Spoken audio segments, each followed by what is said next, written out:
SSC ও সমমান পরীক্ষার ফলাফলে সন্তুষ্ট না হওয়া শিক্ষার্থীদের জন্য এবার সম্পূর্ণ নতুন পদ্ধতিতে খাতা চ্যালেঞ্জের সুযোগ রাখা হয়েছে। ঢাকা মাধ্যমিক ও উচ্চ মাধ্যমিক শিক্ষা বোর্ডের এক চিঠি অনুযায়ী খাতা পুনর্নিরীক্ষণের আবেদন করা যাবে 11 থেকে 17 আগস্টের মধ্যে।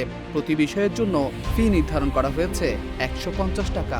খাতা পুনর্নিরীক্ষণের আবেদন করতে শিক্ষার্থীদের প্রথমে prescrutiny.edubordresult.gov.bd ওয়েবসাইটে গিয়ে রোল ও রেজিস্ট্রেশন নাম্বার দিতে হবে এবং তালিকা থেকে নিজ বোর্ড নির্বাচন করতে হবে। এরপর একটি মোবাইল নম্বর দিয়ে বিষয়ভিত্তিক ফলাফল দেখতে হবে। যে বিষয় বা বিষয়সমূহের ফল পুনর্নিরীক্ষণ করতে চান সেগুলো নির্বাচন করে ফি পরিশোধ করতে হবে।